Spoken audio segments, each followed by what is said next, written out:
Eric and Ben, you guys would normally be in group two, and thank you so much for coming today. I will be repeating this again tomorrow, but if we continue to do this for another week or two, I would like to try to do it all in one group. That way, you guys have the information first, and then during your asynchronous period, you can work on it because it's kind of hard to figure some of this out. So right now we are doing the synchronous session here, and we're going to talk about beginning your Unity compositions. And then as you can see, your asynchronous session, which is tomorrow, you'll continue working on that. And hopefully you'll be able to get it all done between the time you have in class today and tomorrow. So most of our assignments are 2 weeks in length. We do about 6 projects, and they're all based on the elements and principles of art. So they're things like line, color, shape, space, texture, value, and form. And Mr. Mess and Mrs. Mess also both teach this class, but we're all very different artists and very different teachers. So we kind of teach to our strengths, and you'll get different projects with different teachers, but you'll all get the same basic coverage of the elements and principles of design. So this first one is based on the artwork of an artist who spent most of his career in New York State and then moved to an island off of the coast of Maine. And his name is Robert Indiana. And I'm sure you've seen his love image before. So we're going to use this to talk about unity and pattern. And so I set my assignments up in steps. So step 1 is usually read this, and then there's some information for you to read. Step 2 sometimes is look at this, and sometimes it's make this. In this case, it's make this. And then step 3, self-assess. So it's a chance for you before you pass something in to go down through this checklist and just ask yourself, did I do this? Did I do that? Have I done this? Did I do that? Do I need to go back and do something a little different? And then step 4 is submit this. So a lot of the times you'll be submitting a photograph of your work, but sometimes there'll be questions for you to answer as well. So before I get into the nitty-gritty, does anybody have any questions so far?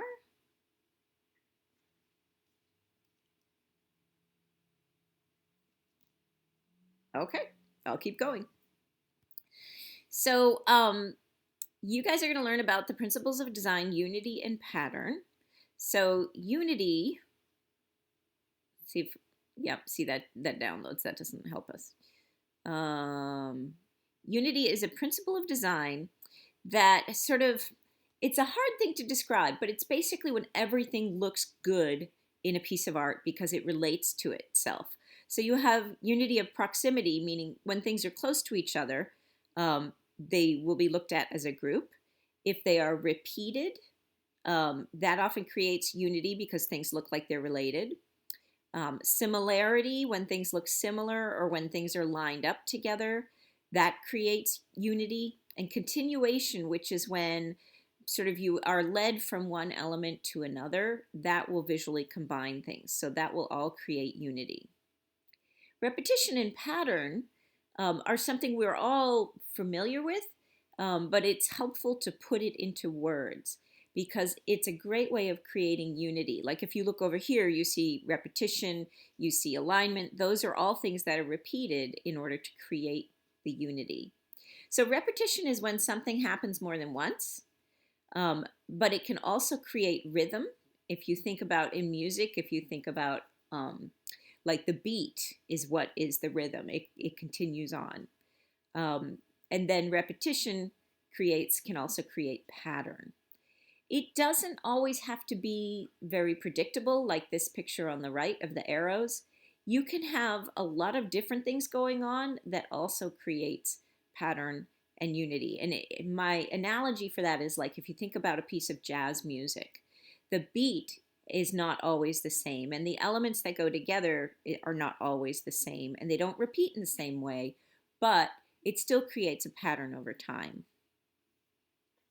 So in art, a pattern is an underlying structure that organizes surfaces in a consistent, regular manner. It's also, you can think of it as the skeleton of a composition. So Robert Indiana was a very famous New York artist who lived the later part of his life on Vinyl Haven Island, which is off the coast of Rockland, Maine.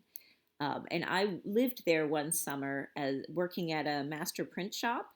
It was very cool, and his house was right down on the main street, right downtown in the little center of the town, and you could see his works in the windows.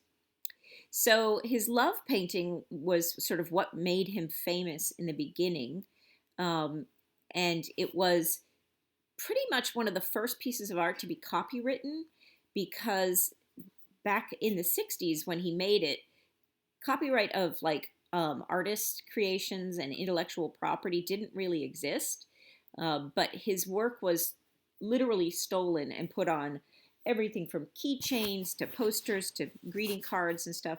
So he decided he would have to start to find a way to make it so that people couldn't appropriate his work.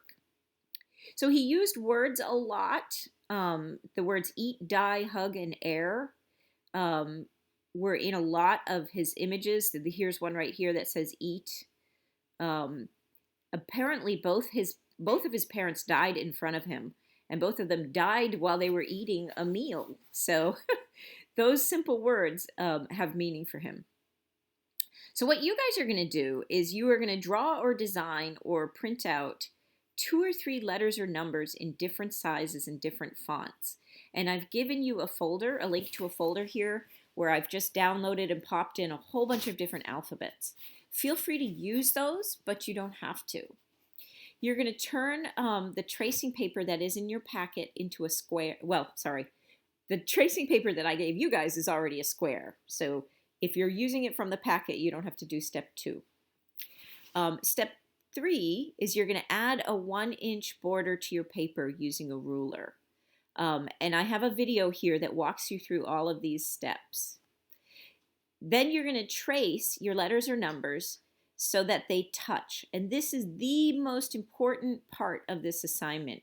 If you don't get anything else from the instructions today, I want you to really pay attention to this. How each of these letters touches the ones next to it in as many different ways. Because what we're trying to do with this part of this project is break up your square into lots of little itty bitty shapes. If your letters are all free floating and they're not touching, then your whole background is going to be one big shape, and we don't want that. So make sure that they're touching each other. The reason I gave you tracing paper is so that you can flip it over and you can trace some of the letters backwards. This letter A right here was traced backwards. Some of the B's are backwards, and obviously they're upside down. It's okay, and in fact I would prefer if some of your letters get cut off by the edge of your border. And then the last bit is you are going to draw 2 simple shapes that overlap. So here's a square and another square, and they're kind of tilted. They go off the edge of the page, and then where they overlap, it makes a little shape in the middle. And we're going to do something with those next week, so make sure you don't forget that little bit. Then you're going to photograph it and upload it. So there are some tips here for creating your design, and I think they're going to be really important. I recommend that you either start in one corner, like in this example here, either one side or one corner, or start in the middle and work your way out and make all of your letters touch each other as you trace. If you just kind of randomly place them around the square, you're not going to be able to slide them in as much as possible. And one way to do that is sort of to tilt your paper around as you are tracing. Like just keep sliding it a little bit, tilting it a little bit, moving it, adjusting it until you get them to touch as many ways as you can. It's also really important that you do not overlap any of the letters or numbers. We want to see all of them without overlapping. The shapes will overlap, but the letters should just touch but not overlap. Let's see, what else? Allow some of the letters or numbers to go off the edge of the page and flip over your tracing paper so some of them are backwards. All right, and then there are the self-assessment questions. And there is a rubric down here. So Before I get into the rubric, I know I just gave you a whole lot of information. Anybody have any questions? So the questions, yes, oh, go ahead, Jennifer. So I don't know when I'll be able to get the stuff from the school because it just doesn't work with like my parents' schedule to get it. Yeah, because it's only from 9:30 to 1:30.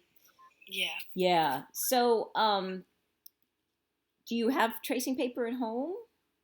No, I just have normal paper, like printing paper. Okay.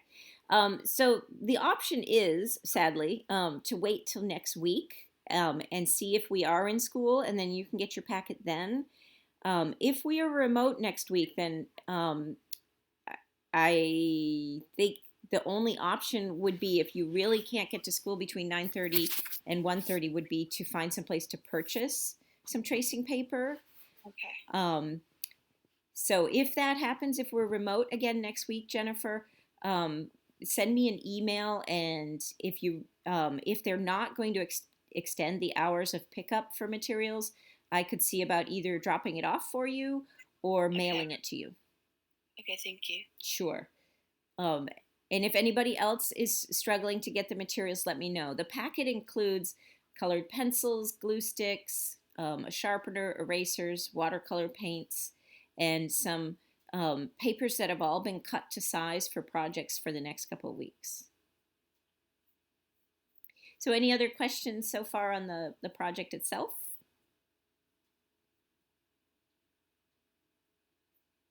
Okay. You may have questions when you get into it, and please, please, please, please, please feel free to email me, text me. My phone number is on the syllabus.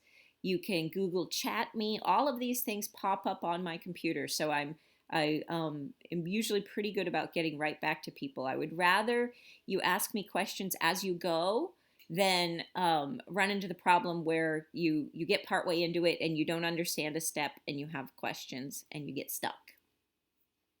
So the rubric is right here. You get 15 points for having your letters different sizes and styles. So that's a key part of this assignment. And I know some people actually trace letters on the computer itself. You know, like if you pull up that folder I gave you with all the different fonts, you could, if you can't print it, you might be able to just gently trace it on your computer screen. Yeah.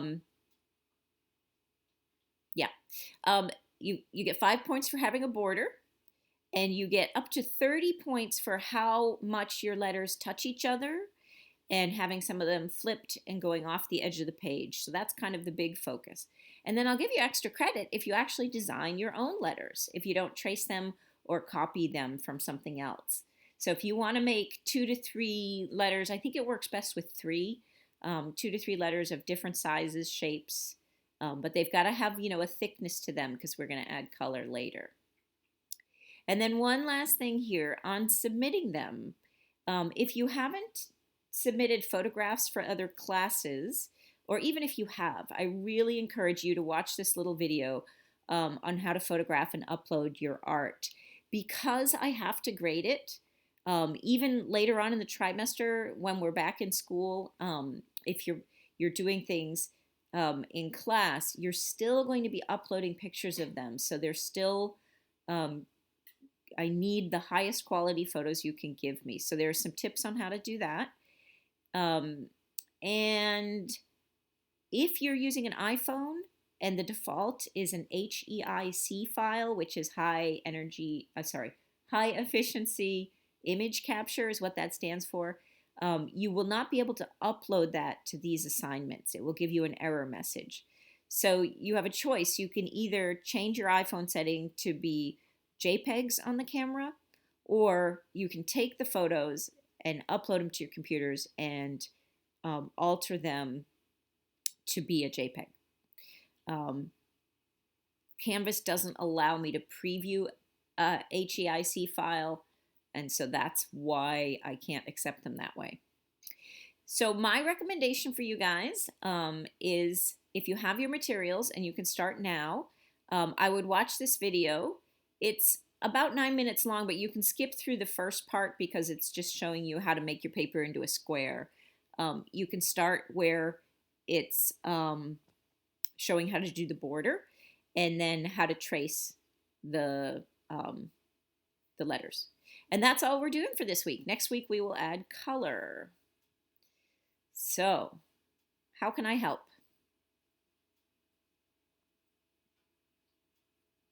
Okay, so what I'm going to do is leave the link open. You are free to leave the meeting now if you want and work on the work independently, and then you can sign back on later if you have questions. This class runs until 9:55, so you have about a half hour. If you don't have your materials yet, then you could at least find and choose your letters, whatever you want to use for that. And that's about it. That's a couple of quick things about the class. I accept all work until the end of the trimester for full credit. I don't take points off for anything that's, late. I have due dates because I try to keep people up to speed and up to date. But you can still pass things in for full credit. You can pass something in, and if you missed part of the assignment or I've given you feedback, you can always do it again or redo it, like improve what you've done for a higher grade. So I don't want you stressing out about if you don't have the materials today and will it be late and will there be points taken off, because there will not at all. But I don't want you to fall behind either.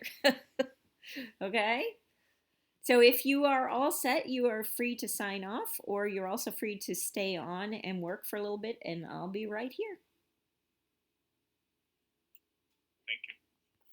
Thank you. Thank you. Yep, have a great day. Sorry I wasn't here at the beginning of the